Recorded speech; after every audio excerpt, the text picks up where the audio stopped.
Well, big warm welcome everybody to today's edition of In Conversation with the Crew, and I'm here talking today to a fabulous woman called Steph Jeavons, who we think we met about 2.5, 3 years ago, because we had this conversation just before we started and neither of us can remember. But I was invited to go and listen to this mad lunatic woman who travelled across continents of the world on a motorbike at one of our local Honda dealerships. And I sat there surrounded by big hairy bikers, very much out of my depth, absolutely enthralled with the story that this woman, this lunatic, shared with us in the nicest possible way. And I just thought I had to introduce Steph to the Network She World and introduce you to our Women Being Business conference. And you very kindly came along a couple of years ago and you were our main speaker, which was fab. And you fascinated not only the women in the room, but also inspired the young girls that were there as well. So thanks ever so much. So it's fantastic to see you again. I'd actually forgotten that's where we met originally, was at the Honda Centre, doing the talk there. That's right, yes. And great to see you too. Yeah, you're looking really well. Thank you very much, thank you. Because I had no idea what I was letting myself in for when I went that evening along, because I was invited by the young lady that runs it, and she said, come along, you'll meet this group, well, she's great. I thought, right, okay, fine. And I was just mesmerised with the story that you told us of the adventure that you'd had. And just all the way through it, kept thinking, why? Why would you do that? So I had to find out. So I know a little bit more about your story, but if you just want to give us a bit of an overview as to what took me to that event to listen to you that night. Well, in 2014, I set off to do a round the world solo motorbike trip. And my mission was to become the first person to ride a motorbike on all 7 continents. It wasn't the pure mission. I mean, I had lots of other reasons and smaller missions to achieve, but that was the main aim. That was the tagline, I suppose. And I took a small motorbike, not something that people expected me to be riding. And we set off, and I'd planned about 18 months, and it took me 4 years in the end. So, and it was brilliant. And I got back exactly 4 years later in 2018. So, yeah. So where do you start and where do you finish on something like, we write a things to do list every day. How do you even start to write a where to go list when you're planning a journey of that size? Well, I mean, the biggest thing, and I always say this, the biggest thing is to set a date. So I'm not an expert. That's one thing. I think when I first set off on the start line, I thought people were looking at me, expecting me to know exactly what I was doing. And I felt like a bit of a fraud, I had that sort of imposter complex where, I thought, any minute now they're gonna realize I've got a clue what I'm doing. And I was terrified. But I think the most important thing is to set that date and to say, no matter what, this is what I'm doing. And, I set a date, I think it was 3 years ahead. And then I brought it forward later on when my life changed a little bit unexpectedly. And I thought, right, now or never. But all I did was basically quite vaguely started planning. So I bought a big map and I stuck it on my office wall in the house, and I just started drawing lines and then going, oh no, actually I can't go that way, there's a war on there, or whatever, and then deleting that bit and then rearranging, and that's what happened. And then I started looking into the finer details, like what do I need to take with me, is it safe, and of course at the same time you're dealing with people telling you all sorts of conflicting information as well. So you've got to sieve out what's real and what isn't. Some of it you just have to go, okay, well, I don't know, I'll have to go and find out for myself. And that's the exciting part, really. That's the adventure. Yeah. And a lot of the time you find out that people are just overcautious and terrified of because of what they've seen on the news. And actually what I found when I got going was that people were wonderful everywhere I went. I had a couple of issues, but nothing major, nothing I couldn't handle. And majority of 98% of the time, people were wonderful and wanted to help me along the way. So, yeah. So all that planning, I mean, a lot of it goes out the window as soon as you get going. But I think the planning is part of the fun as well, as part of the adventure. I actually was just enjoying the planning part. And then on the day when I was leaving, I was like, oh, I actually have to do this now, All my planning has actually led me to here. Now I have to do it. And I very nearly turned back. I thought, no, I'm just going to go and hide somewhere. But I went, and I'm very glad I did. So yeah. Amazing. So where did you start from and to? Which continents did you cross in what order? You know, you're talking to somebody who's just been to the northeast coast and didn't realise that Clitheroe wasn't by the sea. So, you know, I don't even know my own country's geography. Never mind where you would start on a world trip. Yeah, no, well, that's true. Actually, a lot of people are not great on geography, and I think I've learned a lot. Is that the best way to learn about the geography is to travel through it, and I've learned a lot on this journey. But I started I started in London, and I went from London through Europe, so across to Poland, and then down to Eastern Europe, and then into Iran, through Turkey and into Iran, and then across Iran. I was going to go through Pakistan, but there was a problem on the border there where there'd been some shootings and a lot of chaos going on there. So I decided to go round and went to Dubai and then into India that way, across the Persian Gulf, and then from India went up to Nepal, all the way through Asia as far as I could, and then crossed to Australia. From Australia I went to South America, down to Ushuaia, and then from Ushuaia I got a small sailing yacht, and I crossed to Antarctica, which was quite an experience. Just getting the bike off the boat into the dinghy and then sailing her through the icebergs to get onto the mainland was probably the most exciting bit of the whole journey. And then up through the Americas, all the way through South, Central, North America, across Canada, and then over to South Africa, across Africa, and home 4 years later. Wow. Easy as that. It was easy. Wow, no Phileas Fogg, obviously.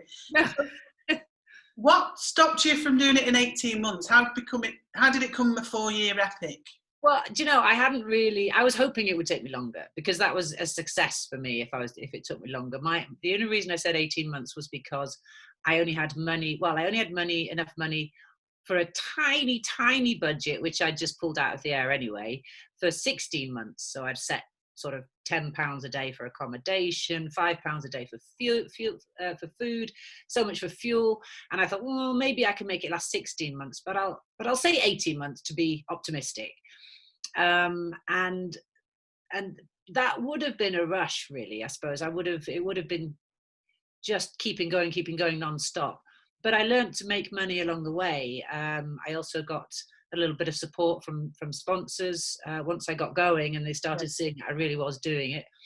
So that helped. And I started writing for motorbike magazines and stuff as well. So I got like a monthly column and things. So that's just like a little bit of income coming in. And also I got some injuries along the way, so I had to slow it down. I was pushing my body a little bit too hard. Yeah. And so there came a point where I had to say to myself, right, slow down. And I did that when I got to Canada, because I was born in Canada, so I have citizenship. Oh. So I thought, well, okay, this is a good place to stop and chill for a while. And winter came as well, so I had to sort of think about that. And so, I guess I was just enjoying myself. Once I realized I could keep going, then and to take my time, because the last thing I wanted to do was just make it all about the mission. I wanted to learn, I wanted to get to know people, I wanted to learn about the cultures, and to soak it all in, you've really got to give yourself time, so yeah. Absolutely. And what was the biggest learning? The biggest learning? Yeah. Oh, crikey, that's a big question. Probably was that the people, there's not that much to be frightened of really out there. There's a lot less than we think. Everyone everywhere said to me, without fail really, we're okay, we'll look after you, but watch out for those people. The people in the next neighborhood or the next country. Oh, you're going where? Don't go there, they'll kill you. You'll get raped and murdered. And that was something that was said to me many times. You'll get raped and murdered. And eventually I just would say to them, look, I choose to believe I'll be okay. And because I had that positive reinforcement everywhere, people said the same thing, but we're okay, but they're not. And turns out we're all scared of our neighbors, and actually, everybody's really friendly, and actually we've all got the same sense of humor, strangely, as well. I made friends with a Sumatran man, and we had nothing in common. our religions, our upbringing. We couldn't be more, I'm a little Welsh girl, and he's a good Muslim boy from Sumatra.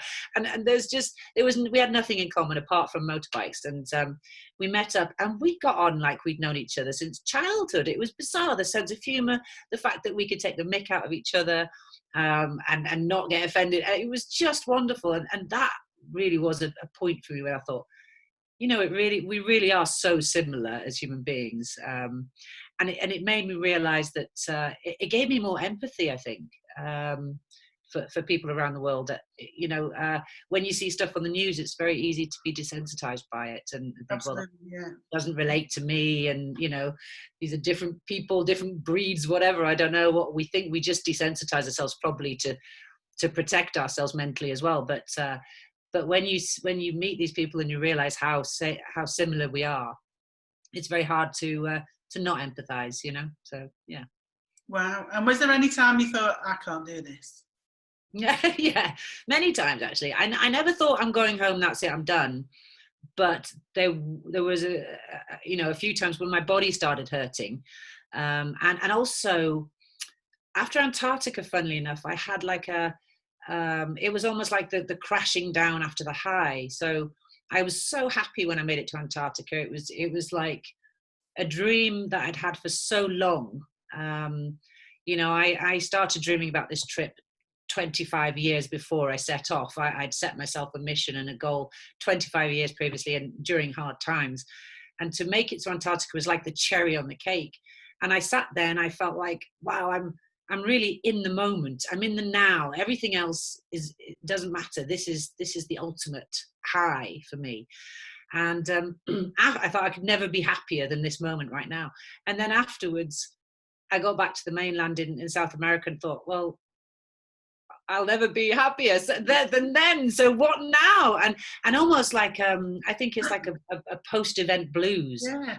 And so I felt quite miserable for a while, and I had to go and lock myself away and desensitize myself and sort of have no more input for a while, just sit in a dark room for a few days and just sort of switch it off and on again, and then find a new challenge and a new goal and keep going. So, and energy, you've got to give yourself time and respect your body, which I learned the hard way. So you did the 7 continents, so you've gone across the world, you've done all forms of different weather, you've met all forms of different people. There has to have been a point where you were scared witless. There must have been times when you thought, it's not just a case of I can't do this, it's oh my God. Yeah, many, many times again, there was lots of situations. I think the most often was the camping, getting used to camping on your own. And wild camping, we're not even in the safety of a campsite a lot of the time. So you could be in a new country, and you still haven't got to know everything about the country. So there were times when I'd be in my tent, and at first it seemed like a great idea until it started getting dark. And then the environment changes very quickly, and you're thinking, oh, I don't think I want to be here. I don't like this. What's that noise? And you think, well, what animals are there in this country? Hang on, I wish I'd have done more research. Do they have wolves in this country? Do they have bears? So a lot of that was monsters in my head, and it, a little mouse could make a noise and it sounds like an elephant outside. So that was scary. On your own, you've got no one to calm you either to tell you don't be silly. So you've got to do all that yourself. And what I did was put Radio 4 on my podcast and drown out the noises, which is British sort of voices. It was very calming for me. But there were so many times. Most of the time, it wasn't fear of something real; it was fear of something imaginary. But there were a couple of times where there was a real danger, and again, not through people trying to do me any injustice or any harm, but for example, in India, I got caught up in a Hindu pilgrimage, which sounds fairly, not too dangerous, but there was thousands of people all trying to get to the River Ganges to collect water, and I got stuck in the middle of it in 40-degree heat and all my gear and my motorbike, and couldn't move for about 8 hours and ran out of water. There was stampedes, and at that point there was probably ironically surrounded by more people than I've ever been surrounded by, I felt at my loneliest because I felt like I was going to faint, and I thought, wow, this could be it. If I faint now, what happens? I'm totally on my own, and I've got to rely on myself. And actually, somebody in the crowd helped me and said, you shouldn't be here, this is dangerous. And I'm like, yeah, I kind of gathered that now, thanks for that. But again, people helped me, and eventually I got out of there. But yeah, lots of scary times. More often than not, it was just great. Well, ups and downs, but yeah, a lot of good and bad, I suppose. Yeah. And how did you cope with being on your own? I know you weren't on your own all the time, but No. the actual travelling you were, for those bits in between the different countries, the different continents, there must have been hours and hours of almost, well, you've done self-isolation, haven't you then? Yes, exactly. Yeah, there was a lot of time on my own, a lot of helmet time, as I call it, where I'm just riding several hours a day on my own, with only myself for company, and then in my tent at night, and sometimes I wouldn't see anybody for a long time, and what I call it is my journey of 1,000 goodbyes. So I'd make friends very very easily, and yet would then have to say goodbye and move on, and that was kind of the sad part of it. Although now I feel like I have friends all over the world, and it makes the world feel like a much smaller place than it ever did. And obviously now cheap holidays, of course, I can go anywhere I like and get a cheap holiday. It's great, but there were times where, yeah, I like to think I like my own company. I'm quite I need to recharge on my own rather than in company. So it was good for me, but there were times when I was getting too much of that, too much time to think. And that's quite something you've got to really come to terms with, and find a way to get around that and stop yourself going down that negative road. And I think probably a lot of people have felt that during lockdown. Yeah. And so can probably relate to that. But again, what I would do is just, I have certain things, like I'd sing in my helmet, or I'd rest up. A lot of it was down to tiredness when I'd start getting miserable, and or I'd go and find someone to talk to. The difficult times were when you're in a country where there's nobody, you can't find anybody that speaks English. Most countries these days, we're very lucky. There is often an element of English in there somewhere, but in sometimes in some areas it was impossible to find anybody, and that was tough if you just wanted a simple thing and you couldn't get that across. I mean, I can remember a time in Iran when I needed to pee badly, and I was in a town. I always need to pee badly. That's that's probably 90% of my story, is me needing a pee, getting into trouble trying to find a place. But one point in Iran, I'd stopped on the side of the road and I asked these street vendors, is there a toilet? And they were looking at me like they really wanted to help. So they're sort of all coming around, gathering around me, all these men, and they're trying to, and I've got my hijab on, because you have to wear your hijab and stuff. So I've got my hijab on, I've taken my helmet off, and they're trying to help. Like, what does she want? I said, toilet, WC, trying to think of all these different words for toilet without actually miming peeing, because that seemed like just a step too far. Yeah. So, and especially in Iran. So I was trying to think of everything, and they kept bringing me things like, oh, maybe she wants a cup of tea. So then somebody turned up with a tea through the crowd, and they were desperately, in the end I gave up. I went, no, never mind. And I headed off into the desert and found a rock to pee behind. But yeah, funny times. Did you find that you drew crowds? Were people fascinated by you? Oh, absolutely. Yeah. I mean, the motorbike is a great crowd drawer to start with. And I felt like a rock star in most places.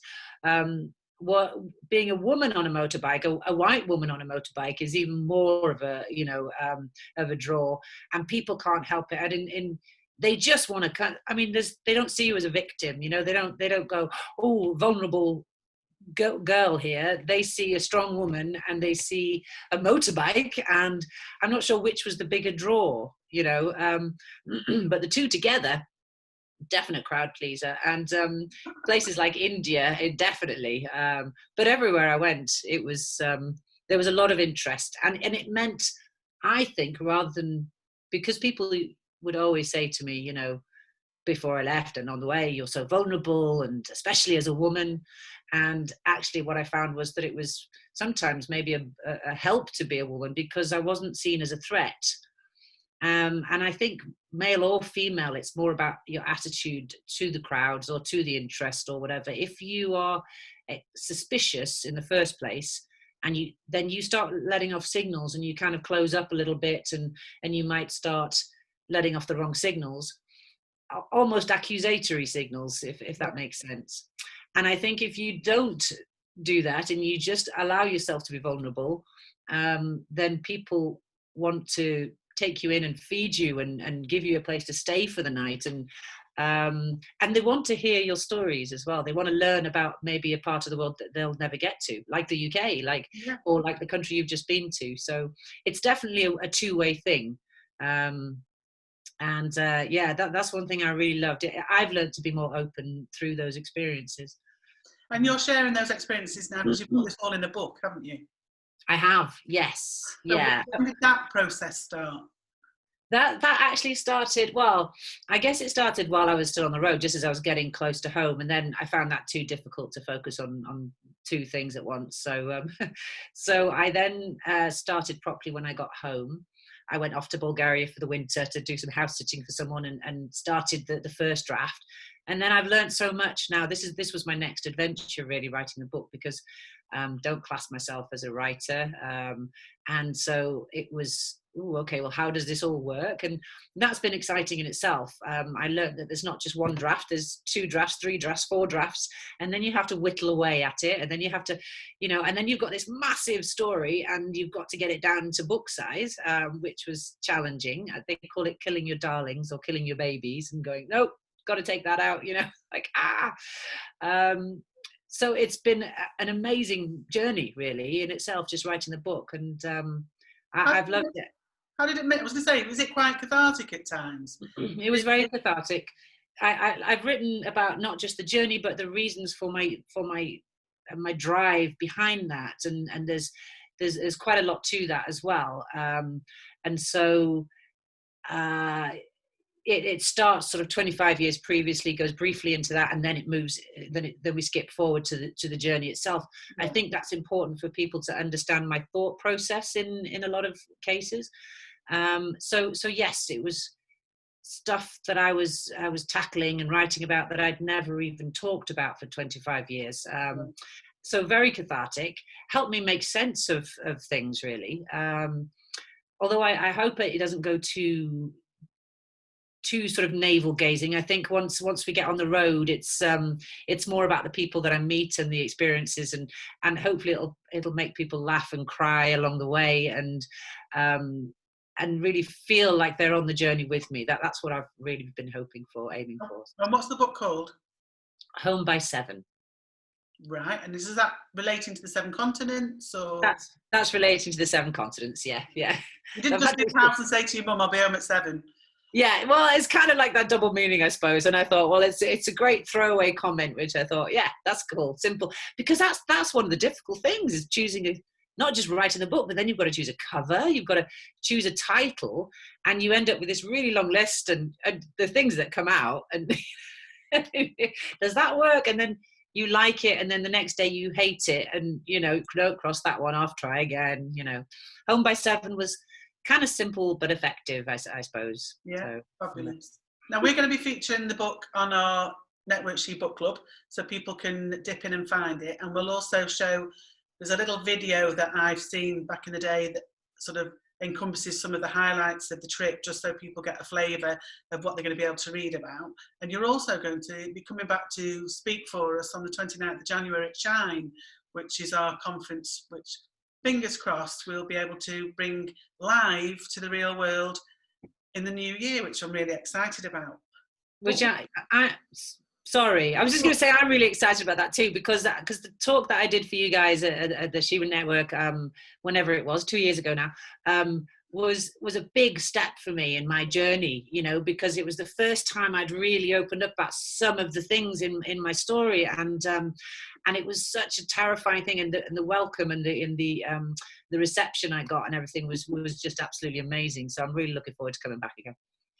Well, it was fascinating because we had a conversation before you actually did the presentation, and you mentioned the backstory, and we talked about it.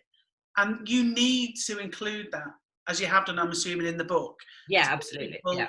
A taste of why it's taken you 25 years and what the whole history of, because nobody wakes up one day and thinks, you know, I've got a bit of time left, I'll go and do 7 continents on my motorbike and I'll be back by 7.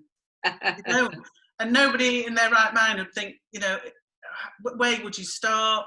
You know, it is a fascinating story. So I'm looking forward to finding out more about that and all that's sort of involved in it. But what's next?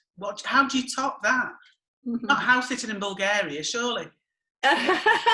Well, no, in the last 2 years, I haven't just been writing a book, but I've done quite a few other adventures as well, and I've taken people along with me. So September last, actually, wow, that's a year ago already, but I took a group of women up to Everest Base Camp, and we became the first all-female biker group to make it to Everest Base Camp on Royal Enfield motorbikes. Wow. I then got I sort of did started doing sort of different tours, and I got asked to take an 80-year-old gentleman to guide him across Africa in his Unimog, which is a big military vehicle, big 7.5-ton truck, basically. And that was his dream. So he'd been following what I was doing, and he said, look, will you help me do it?